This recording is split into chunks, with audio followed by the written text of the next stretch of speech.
brothers and sisters, we are here today to say farewell to one of the most evil men who ever lived.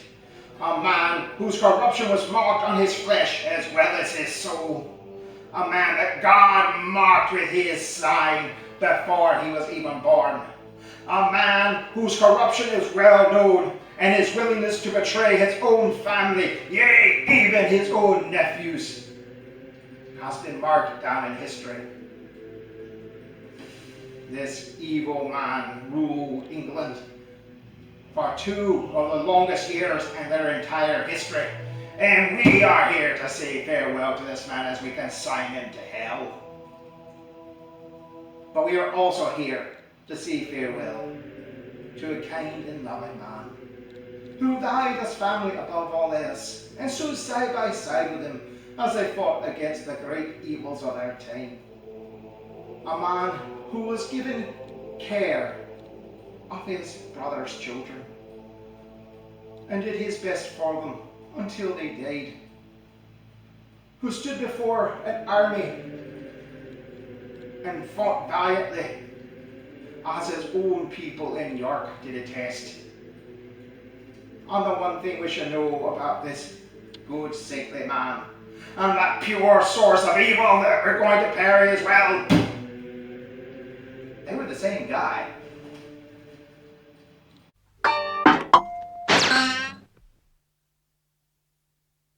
Hello, and thank you for watching. My name is John Giffens. As you no doubt guessed from watching the little piece before this, our subject has a very divisive nature. We either love the man, or you consider him one of the worst men who ever lived, and second only to King John for corruption and evil.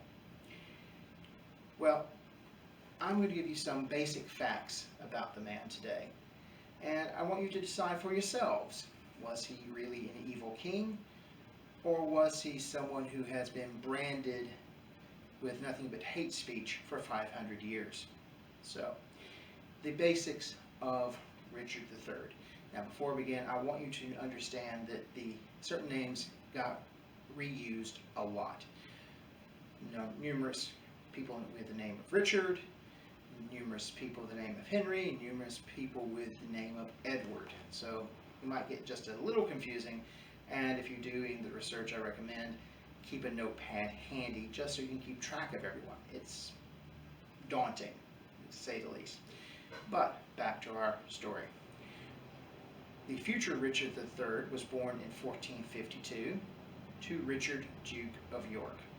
At the time, Richard, Duke of York, was engaged in a dynastic struggle with Henry VI over who had the rights to the crown of England. In 1459, Richard, Duke of York, died at the Battle of Taunton with one of his sons. In 1461, Edward, future Edward IV, took England from Henry VI and ruled England until 1470, when he was forced out of the country. He returned in 1471 and ruled in England until 1483. In the meantime, Richard III had been granted the Duchy of Gloucester, as well as several other locations in the north of England, where he was apparently very well regarded. In 1483, Edward IV dies, leaving his older son, Edward, the soon-to-be Edward V, and his younger son, Richard. See what I mean about the names repeating?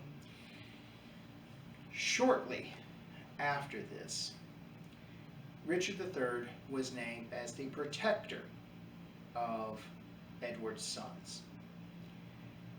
And before Edward V could be crowned, he and his brother were declared illegitimate by Richard III.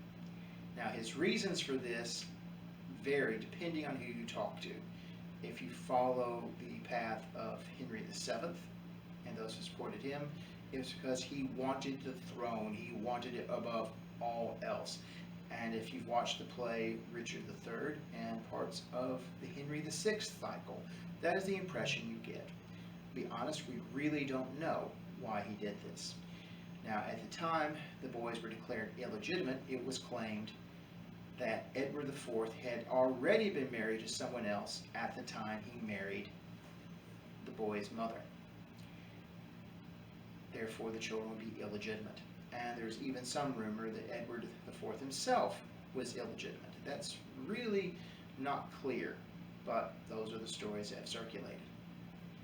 Shortly after the boys were declared illegitimate, Richard III was crowned King of England. And a few months later, the boys disappeared entirely from sight. Now, whether or not Richard had them murdered or someone else murdered them in his name, we don't know. It could have been any number of things.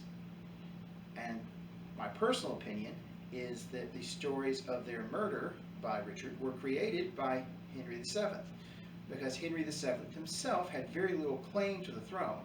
And if the boys lived, and if they were legitimate, then they would have been standing in between him and the crown.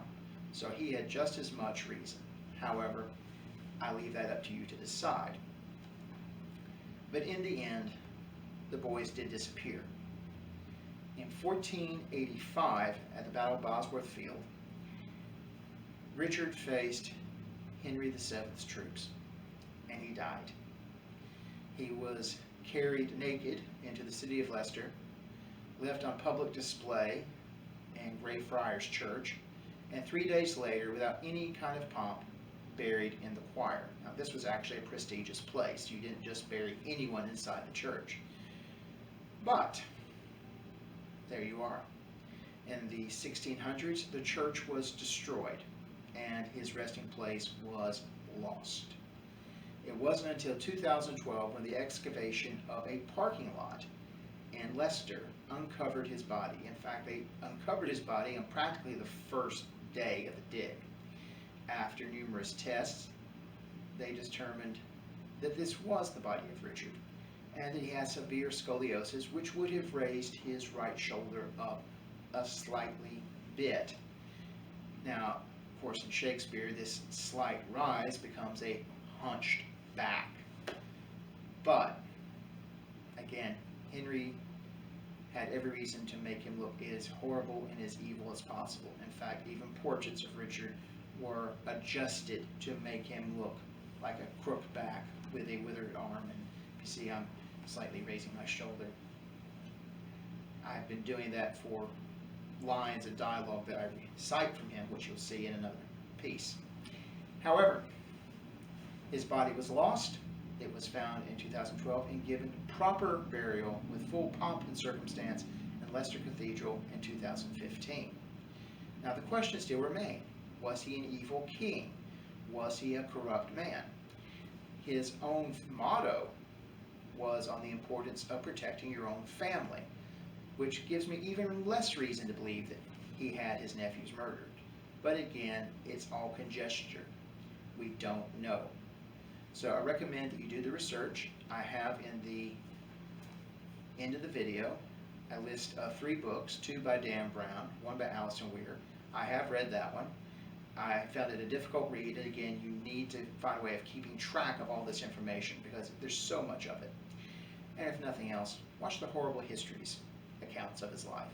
They're very entertaining, they're very fun. And again, I encourage you to continue to study and read. We here at the Alabama Renaissance Fair have always felt that the fair should be an educational event as well as an entertaining one. So I hope you've enjoyed today. Look at the description at the end of the video and stay home, stay safe, and keep learning.